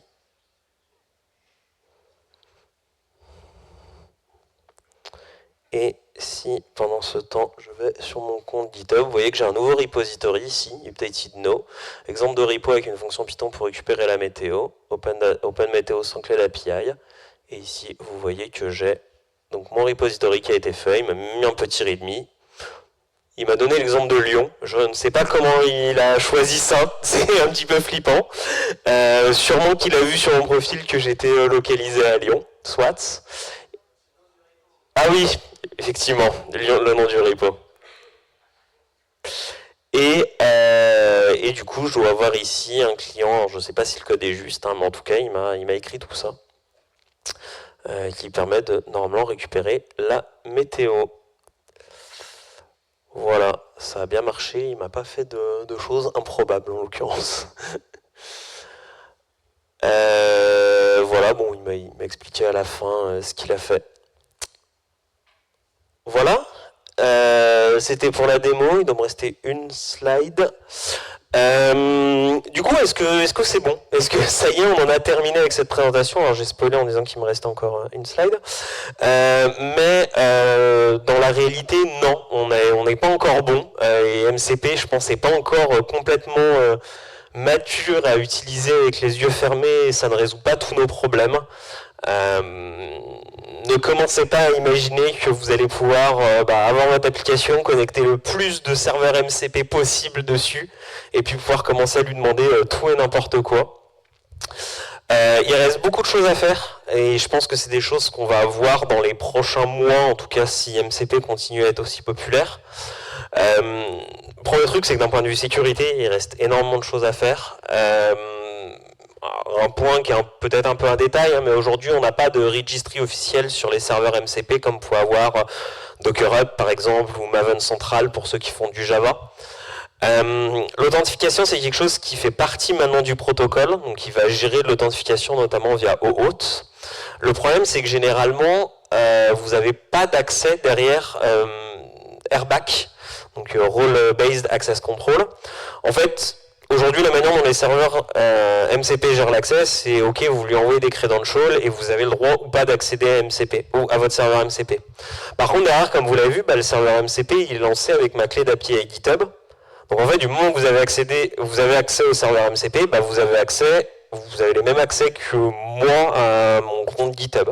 Donc c'est un problème, et souvent les MCP en fait vont pas faire ce mapping entre l'utilisateur qui arrive sur le serveur et les droits qu'il va avoir derrière sur votre infrastructure ou sur une API. Il y a des questions aussi qui se posent sur la fuite de données. Aujourd'hui, les serveurs MCP peuvent traiter de la donnée sensible, ils peuvent la faire leak du coup. Dans une entreprise, ça va être compliqué de contrôler à quel serveur MCP se connecte quel utilisateur. Voilà, vous pouvez contrôler les extensions qu'une personne installe sur son navigateur, sur son IDE, je pense aussi. Sur les serveurs MCP, c'est encore un peu frais, je pense. Et puis les serveurs MCP, comme vous avez vu, ça a une liste d'outils. Là, je lui ai demandé de me créer un repository. Je suis content, il ne m'a pas supprimé tous mes repositories de mon compte GitHub, mais globalement, il avait ces droits-là. Donc, compliqué dans certains cas. Il y a des problèmes aussi liés à la qualité avec MCP. Comme je vous ai dit, vous vous dites peut-être, ok, maintenant je peux prendre une application, lui mettre tous les serveurs MCP de la planète et il sera absolument tout faire et il va me remplacer. Le problème, c'est que généralement la qualité elle se dégrade plus vous allez rajouter des serveurs MCP. Pourquoi? Parce qu'en fait, vous allez inonder le modèle d'informations. Parce qu'en fait, derrière le serveur MCP, vous avez toujours une liste d'outils qui doit toujours être envoyée au modèle. Et en fait, vous allez lui donner plein d'informations. Il va être perdu dans ces informations-là. Dans beaucoup de serveurs MCP, on ne peut pas choisir, en plus quand on se connecte à un serveur, quel outil vous voudriez et quel outil vous ne voudriez pas. Par exemple, je ne voudrais pas tous les outils qui sont du delete ici. J'ai pas cette option-là. En fait, je suis connecté au serveur MCP, j'ai accès à tous les outils. Et aussi, rajouter plein de serveurs et donc plein d'outils, vous allez augmenter vos coûts. Et on n'a aucun standard pour la validation, pour la performance, et notamment un des problèmes, c'est que vous pouvez ajouter plusieurs serveurs MCP qui vont avoir les mêmes noms d'outils, et il n'y a pas de système de namespace ou de choses comme ça qui ferait que ils ne se chevaucheraient pas l'un ou l'autre. Donc c'est pas terrible. Et puis on a des problèmes de stabilité, donc tous ces points ont tendance à s'améliorer, hein, notamment la stabilité, mais on a encore beaucoup de personnes qui fournissent des serveurs MCP qui sont expérimentales ou en bêta, et du coup on a encore beaucoup de crash. Je suis content que la démo soit bien passée, mais c'est pas toujours le cas. Comme je vous l'ai dit, on commence à avoir des serveurs MCP distants, mais avant c'était beaucoup en local. Donc là, vous voyez, j'ai une image Docker pour mon serveur MCP GitHub. Imaginez si j'ai 15 API et 15 serveurs MCP en local, c'est un peu la galère. Et puis le monitoring, mais ça c'est quelque chose qui est... on pourrait faire un tour complet là-dessus. Sur les applications de GenAI, le monitoring est très compliqué parce qu'en fait ça fait des appels successifs au modèle, c'est pas du tout déterministe, c'est assez galère et les MCP n'aident pas honnêtement à cette problématique qui est déjà hyper importante avec les LLM. Cette slide, on ne va pas la dérouler. Globalement, c'est plutôt un sum-up ou un glossaire sur lequel vous pourrez potentiellement vous référer s'il y a quelque chose que vous voulez reparcourir ou qui n'était pas forcément bien compris. Et je crois que j'en ai fini. J'ai des slides pour le Lyon Data Science, il me semble, que vous pouvez reprendre.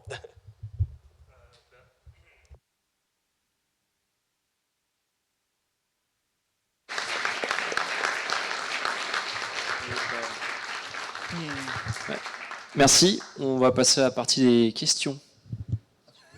J'aurais pu le faire. Alors, on va faire passer le micro. Ouais. Si vous avez des questions. Donc on a une petite quinzaine de minutes de questions. Le temps que les pizzas arrivent, elles vont pas tarder d'arriver.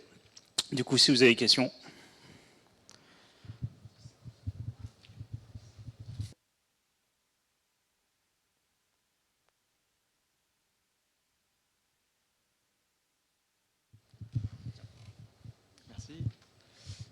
Bonjour, merci pour le talk, très, très intéressant. Et si on peut revenir 2 minutes sur la partie des températures, c'était une partie que je ne connaissais pas du tout, absolument intéressant, mais il y a quelque chose qui m'a un peu perdu. dans l'exemple que tu donnais.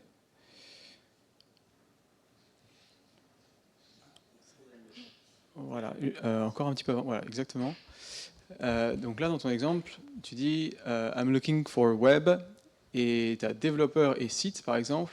Développeur a un logit de 52 et des brouettes, et site a un logit de 59 et d'autres brouettes. Et à travers ton algo de softmax, on obtient, si tu as une température de 0,5, développeur à 0,94 et site à 0,03. C'est une erreur. Ok, d'accord. Bon, il y a quelque chose que je n'avais pas forcément compris, mais c'est une erreur. Okay. Non, effectivement, c'est pertinent, je ne l'avais pas vu, merci. Je le corrigerai. Non, c'est carrément une erreur. Ok, d'accord. 10 minutes de... Très bien. Désolé. Non, je suis vraiment désolé. Ouais, c'est une erreur.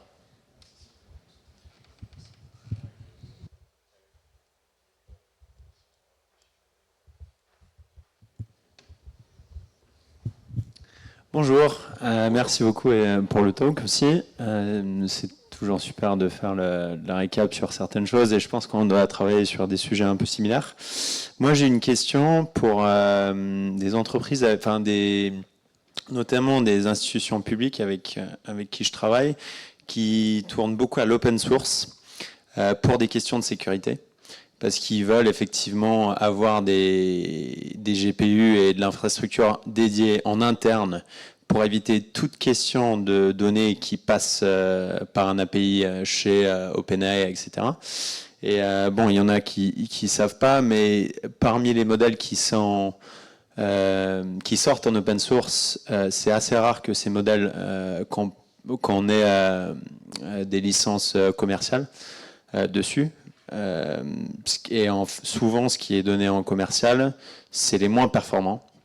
Donc, on se retrouve assez souvent bloqué pour faire du RAG ou pour faire des chatbots ou pour envoyer des réponses avec ces modèles dû à la performance. Donc, en fait, je voudrais savoir déjà, est-ce que vous avez une vision sur cette question et quelle est la solution pour ces entreprises ou ces institutions où la sécurité de la donnée est vraiment la question la plus importante?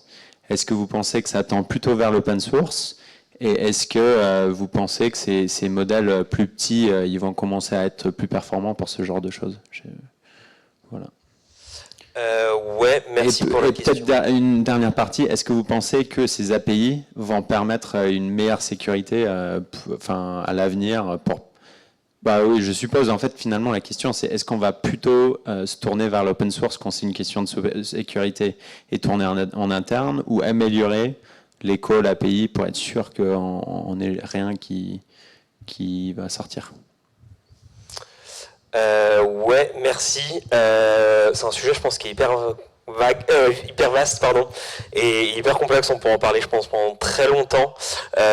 C'est des questions qu'on se pose. Effectivement, ce qu'il faut se rendre compte, c'est qu'aujourd'hui, et on a parlé de RAG, etc., on envoie une quantité de données énorme à ces modèles-là, de la donnée en plus qui ne captait pas avant, puisque c'est de la donnée privée et souvent qui est sensible. Et donc ça pose des soucis. Derrière, qu'est-ce que je peux répondre? C'est que donc nous, effectivement, on a commencé à regarder ça. En interne, on a certains providers qu'on a interdits globalement pour des raisons de confidentialité. On a des données, alors en fonction de la sensibilité des données aussi, on peut les envoyer à tel ou tel endroit. Nous, on garde toutes nos données dans des data centers qui sont en Europe. Déjà, on s'assure que les entreprises avec lesquelles on va travailler sont, enfin, les providers qu'on va utiliser sont respectueux des RGPD. Et après, effectivement, depuis quelques mois maintenant, on essaye de commencer à regarder ce qu'on a sur des acteurs même européens. Je pense à Mistral, on a Mistral en France qui sont plutôt bien. Après, le modèle, c'est qu'une partie du problème. Alors déjà, en plus, quand on parle d'open source sur des modèles, en fait, de quoi on parle dans l'open source? Est-ce que c'est les datasets d'entraînement qui sont open source? Est-ce que c'est les poids du modèle qui sont open source? Comme vous l'avez dit, des fois ils sont open source, mais les licences sont pas bonnes derrière. Alors je suis pas un expert des licences sur chacun des modèles. Mais je pense que ce qui compte au-delà du modèle, c'est aussi l'infrastructure. Alors sans vouloir faire de la pub aucune, en France on a aussi Scaleway, qui aujourd'hui proposent un parc de GPU qui sont assez intéressants et qui proposent des modèles open source en mode SaaS ou autre. Donc, j'ai pas de réponse simple à donner. Je dirais qu'en fonction de la criticité des données, voilà, on a un peu ces différentes strates, à savoir que j'ai envie de dire que si la donnée n'est pas du tout sensible et si vous vous en fichez, prenez un modèle accessible sur le web, vous prenez GPT en mode gratuit, et oui, vos données seront utilisées pour l'entraînement, mais si c'est pas sensible, c'est pas le cas. Si elles sont un peu plus sensibles, il faut que vous ayez un partenariat avec un LLM provider pour vous assurer de comment il va stocker vos données. Et après, vous avez la possibilité d'aller sur le modèle Mistral dans une infrastructure française qui serait Scaleway, où ils ont des tirs graphiques. Le problème, c'est que oui, les modèles généralement open source sont moins performants pour le moment. J'ai pas de boule de cristal. On entend beaucoup dire que les modèles open source vont devenir aussi performants que les autres modèles, que de toute façon l'open source c'est ce qui a gagné aujourd'hui dans le monde. Alors oui, on utilise tous Windows qui est propriétaire, mais en fait dans la réalité, j'ai pas de chiffres, mais X est très élevé % de serveurs dans le monde sont des serveurs Linux et le monde tourne sur l'open source aujourd'hui. Moi, il y a un truc qui m'embête dans cette prédiction, à dire que l'open source va gagner, c'est que la grosse différence avec du logiciel libre classique, c'est que faire du ML, ça coûte très très cher. Et moi, j'ai une grande question sur comment ces organisations-là vont réussir à financer des modèles qui coûtent des millions à entraîner. Voilà, et aussi accessoirement, ces organisations seront peut-être plus regardantes sur les données d'entraînement qu'elles utilisent, et du coup elles en auront moins que OpenAI qui va voler le contenu de absolument tout le monde sur la planète pour entraîner leur modèle. Donc oui, je pense que les modèles open source vont progresser. Après, il restera toujours aussi le coût de leur hébergement, et c'est pas simple à déployer, à maintenir, et voilà. Je sais pas si ça répond à la question.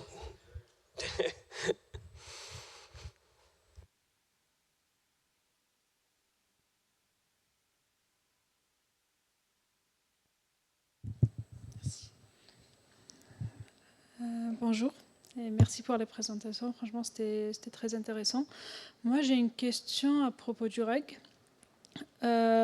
C'est tout simple. Est-ce qu'un fine-tuning, disons dans un scénario où on veut faire un système RAG sur des documents internes à une entreprise, donc c'est un chatbot interne qui cherche l'information dans des documents internes à l'entreprise, est-ce qu'un système RAG avec la base de données vectorielles, etc., serait plus intéressant qu'un fine-tuning ou en fait, dans quelle situation le fine-tuning serait plus intéressant qu'un RAG normal ou inversement? Mon avis là-dessus, c'est que je pense que le fine-tuning est hyper intéressant si jamais tu travailles vraiment dans un secteur avec un vocabulaire qui lui est vraiment propre et quelque chose qui manquerait en données d'entraînement du modèle. Quelque chose où on pourrait identifier que effectivement, quand le modèle est entraîné, il ne connaît pas du tout ce secteur-là, c'est quelque chose où peu de documentation sur Internet, j'ai pas forcément d'exemple en tête comme ça, mais voilà, quelque chose où on pourrait se dire l'entraînement de base du modèle va manquer, et du coup ça va vraiment l'adapter à ce vocabulaire-là, et ça pourra être intéressant. Mais de manière plus générale, on va dire, le RAG va vraiment t'apporter l'avantage que si un document vient d'être ajouté par un collaborateur de l'entreprise et qu'on a besoin de chercher dedans, en fait, le RAG ce sera immédiatement disponible puisque le temps d'indexation dans une base de données vectorielle, globalement, ça va être du temps réel, ça va peut-être être de l'ordre de quelques secondes pour avoir ce document disponible et derrière le RAG pourra directement aller piocher dedans. Donc je dirais que pour la fraîcheur, vraiment le RAG, pour avoir vraiment un modèle plus spécifique sur un domaine particulier et qui va mieux comprendre le vocabulaire en détail de l'entreprise, ce sera plus intéressant d'aller là-dessus. De manière aussi générale, le fine-tuning, comme je l'ai dit, va être un peu plus complexe à mettre en place et un peu plus cher. Moi, j'aurais tendance à commencer par du... Alors, c'est dommage, je l'ai enlevé de mes slides, mais j'avais une recommandation sur quand on construit un système comme ça. La première étape, généralement, va être de faire du prompt engineering, parce qu'en fait, ça coûte rien de faire des tests de prompt. Ensuite, je conseillerais d'aller plutôt sur du RAG. Si ça marche toujours pas, peut-être tenter avec un modèle fine-tuné. Et si ça marche vraiment pas, bah, regardez pour faire un modèle custom from scratch. Mais voilà, le coût et la complexité n'est pas le même. Merci.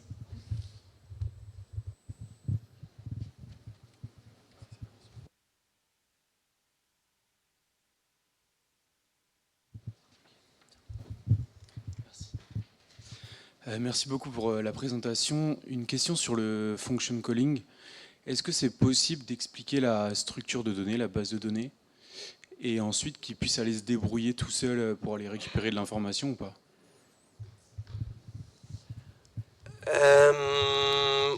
Ouais, je pense que pas forcément obligé de préciser ça dans le function calling. En fait, le function calling va plutôt être de dire ok, j'ai une fonction qui permet de faire une requête SQL sur une base de données.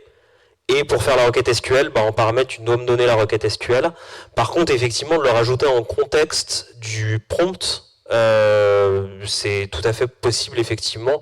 Nous, c'est des choses qu'on fait, effectivement. On va lui dire, bah voilà le schéma de notre base de données, et ensuite, je te pose des questions, et pour y répondre, éventuellement, tu peux utiliser une fonction qui permet d'exécuter une requête SQL.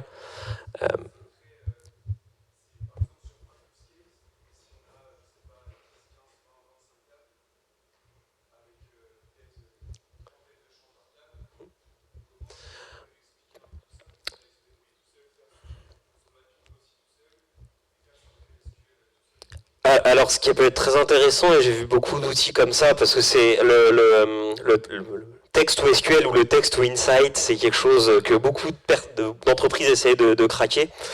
En fait, tu pourrais très bien avoir plusieurs fonctions définies. Alors moi on travaille beaucoup avec BigQuery, donc je suis désolé, les termes vont être très BigQuery, mais tu pourrais avoir une fonction qui est lister la liste de tous tes datasets, les datasets étant des ensembles de tables dans BigQuery. Tu pourrais avoir un deuxième outil qui est lister le nom des tables dans un dataset, et un autre outil qui est récupérer le schéma d'une table de ta base de données. Et tu pourrais lancer ton agent en lui disant bah voilà, je veux les informations sur tel truc, et lui normalement, après bon voilà, faut guider un peu le prompt en lui disant que voilà, qu'il est dans une base de données, etc. Lui il pourrait prendre automatiquement la décision de globalement commencer à lire la liste des datasets, parmi ceux-là sélectionner ceux qui lui semblent pertinents, ensuite aller regarder la liste des tables, et ensuite le schéma de la table, et avec toutes ces informations là répondre à ta question.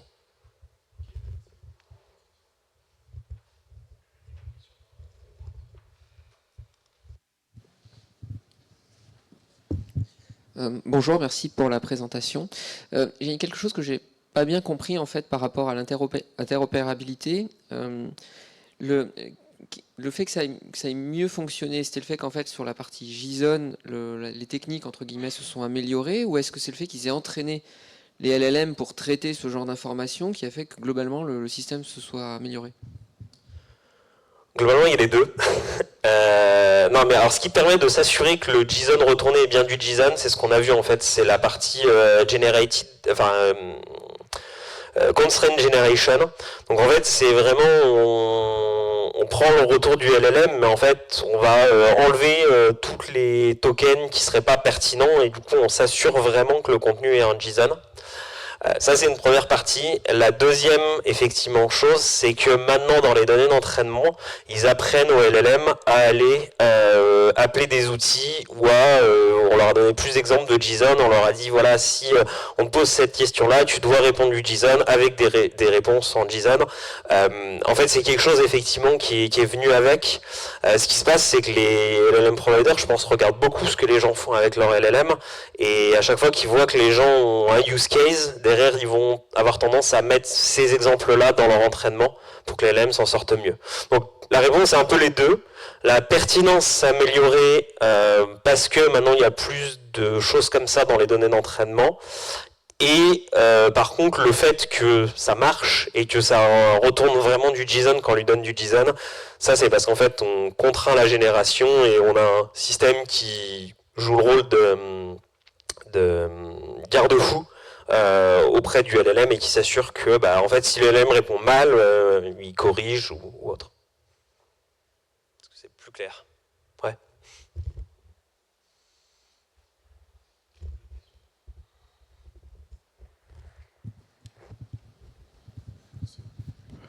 Bonjour.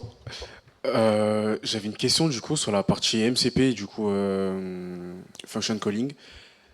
Il faut, en plus de la signature de l'outil, il faut lui passer une description à cet outil. Et comment enfin, la description du coup de cette fonction ou bien de l'outil, comment on optimise justement cette description pour qu'elle soit pertinente et bien utilisée par le LM? Dans le cas où tu utilises un serveur MCP ou... Oui, ou bien tout simplement sur la partie function calling. Ok, parce que dans le cas en fait où tu utilises un serveur MCP, globalement tu lances le serveur MCP et c'est la personne qui a développé le serveur MCP qui a écrit la description et la liste d'outils, donc t'as pas les mains là-dessus. Dans le cas où tu écris toi-même ta fonction de function calling, donc en fait comme on l'a vu, c'est fait avec un JSON schema. Beaucoup trop d'animation. Donc ça se fait avec un JSON schema. Donc sur le JSON schema, tu vas pouvoir donner effectivement une description à ta fonction, une description à tous tes champs. Ici globalement c'est du prompt engineering, donc ça va être les recommandations classiques de donner des instructions claires. Voilà, ici par exemple le review and merge request, c'est pas forcément, enfin peut-être il faudrait lui préciser que c'est sur GitLab. Voilà, et après bien en fait la description est importante, mais derrière tous les champs aussi, il faudra bien leur donner une description aussi. Mais globalement, ça va être des recommandations de prompt engineering plutôt classiques. Hein. Derrière, ça va être envoyé plus ou moins tel quel au large language model, quoi. Ok, pas de souci, merci.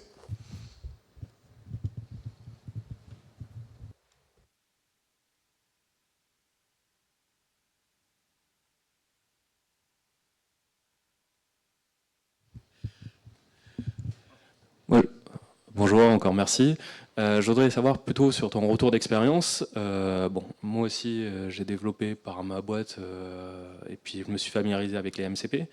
Et je me retrouve côté client un peu sur des fonctionnalités d'appel d'outils qui sont récursifs, et là, le côté client avec le LLM passe très mal pour l'utilisation d'outils incrémentales, de façon incrémentale, de choses qu'il ne connaît pas. Par exemple, dans ton exemple, il a vu dans sa littérature, le LLM, que pour aller faire sur GitLab, il fallait faire telle étape, telle étape, telle étape. Et quand on lui donne quelque chose qu'il n'a pas vu de son contexte, il a du mal à raisonner avec le MCP, alors que quand on a un simple appel de raisonnement, le LLM seul peut y répondre. Mais le fait que ça soit incrémental avec l'appel du client MCP, moi j'ai trouvé qu'il y avait beaucoup d'erreurs et beaucoup d'actes manqués de l'outil MCP plus LLM. Est-ce que tu as eu ce retour ou pas ? Oui, alors je pense pas à ce point-là. Ce qui est certain, c'est que, et c'est le problème des LLM aussi de manière générale, c'est que généralement les erreurs ont tendance à s'amplifier en fait. Il y a des petites erreurs qui au fur et à mesure, enfin en fait plus on va avancer, plus il va y avoir de tours et plus ça va déraper et il sera plus dedans. Mais d'ailleurs même quand vous l'utilisez en mode chatbot, au bout d'un moment, enfin ouais, des moments où il a complètement dérivé et je ferme, je repars de zéro parce qu'il est plus du tout là quoi. Oui, on a un peu ce problème-là. Après, je dirais qu'on ne l'utilise pas non plus sur des situations où il va appeler 10 outils avant de nous donner une réponse, quoi. Généralement, il va faire 1 ou 2 appels et derrière, on a ce qu'on veut, quoi. Je pense qu'on va plutôt l'utiliser pour effectivement ne pas avoir besoin d'aller coder la fonction qui va aller se connecter à telle ou telle API et directement en profiter. Mais oui, je suis assez d'accord. Parce que tu parlais, par exemple, on parlait tout à l'heure d'aller taper dans une base de données, c'est tout le processus. Alors ça encore, il est en capacité avec son apprentissage de savoir à peu près comment on fait, d'aller chercher la table, les attributs, et puis voir le schéma, etc. pour aller interroger. Mais quand on s'éloigne d'un schéma qu'il ne connaît pas, c'est ça qui est compliqué. Mais quand on part sur une requête de base de données, généralement quand il connaît, il se débrouille pour faire schématiquement tous les appels aux outils. Ouais, sur la base de données, ça marche assez bien. Enfin, vraiment, le use case dont j'ai parlé tout à l'heure, où il commence par aller chercher sur BigQuery le dataset, plus la table, plus le schéma, et répondre, ça c'est quelque chose qu'il arrive super bien à faire. Oui, sur des choses qu'il connaît moins bien, ça marche moins bien, et il y a aussi des fois on voudrait qu'il appelle un outil et il l'appelle pas.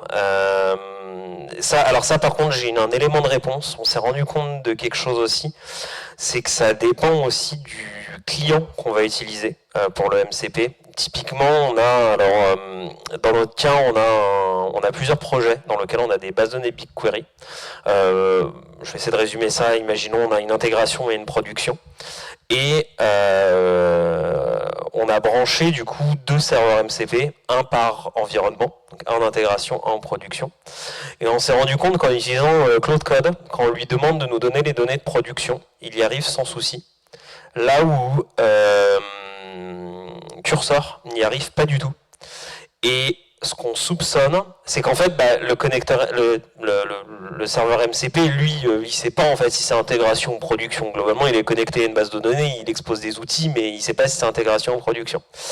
Mais ce qu'on soupçonne, c'est que ils ont prévu le coup dans Cloud Code, et en fait, le nom qu'on a donné au serveur MCP, parce qu'en fait, quand vous configurez un serveur MCP dans Cloud Code, c'est un fichier JSON et vous donnez un nom au serveur, Cloud Code l'utilise, ce nom-là. Et donc en fait, il sait ce que c'est que l'intégration et la production, et il sait vers quel client il doit envoyer la requête, là où Cursor ne l'utilise pas du tout. Donc il y a aussi, il y a aussi une couche d'information qui est posée en plus, au-delà de effectivement du MCP, du LLM. Vous avez aussi votre application host. Donc là, en l'occurrence, IntelliJ que j'ai utilisé. Comment elle va fournir ces outils-là aussi au LLM et comment elle va l'utiliser derrière. Ça fait énormément de variables à prendre en compte. Comme je l'ai dit, en plus, le monitoring est assez horrible à mettre en place. Donc voilà.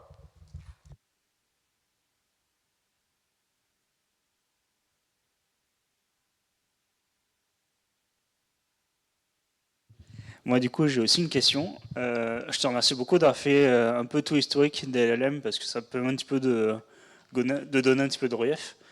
Et si je résume beaucoup les choses, selon ma compréhension de ce qui s'est passé depuis 2 ou 3 ans, au départ, on a créé un petit peu les LLM pour foutre plein de connaissances à l'intérieur et aussi pour faciliter l'interaction avec l'utilisateur.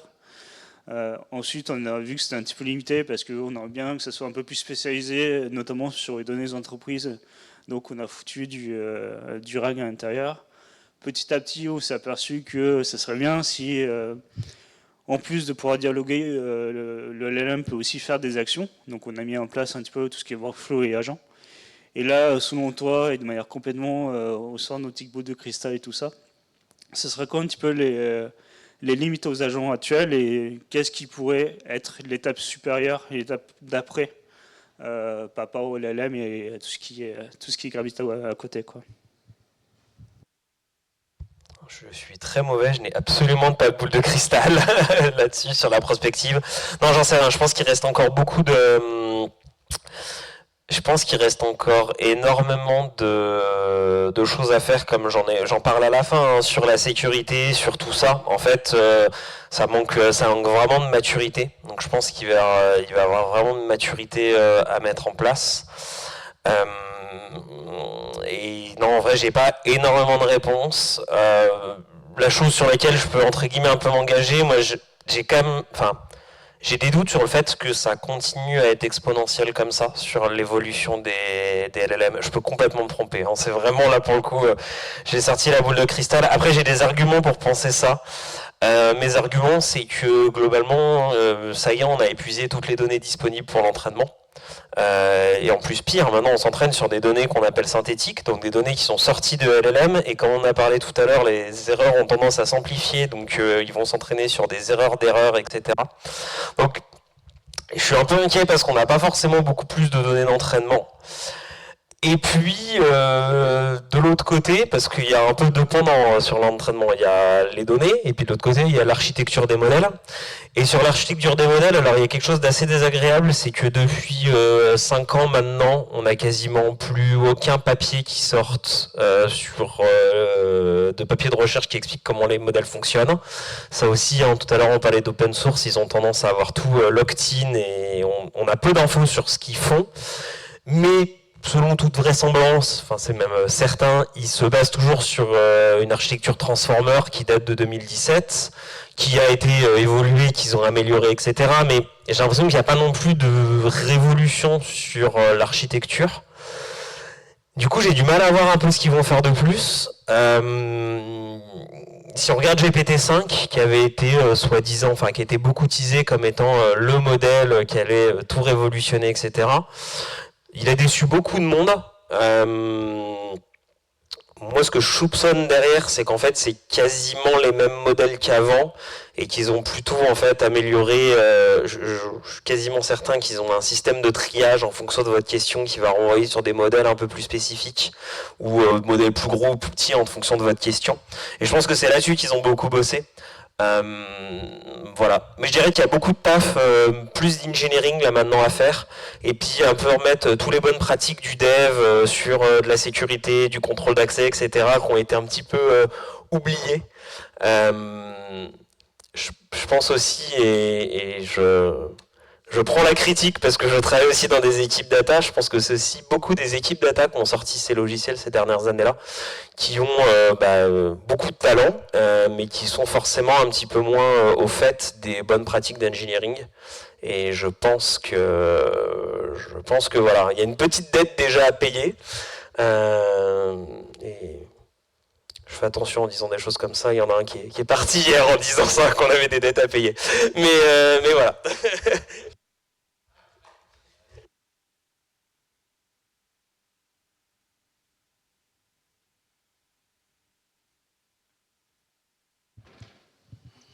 Peut-être une dernière question?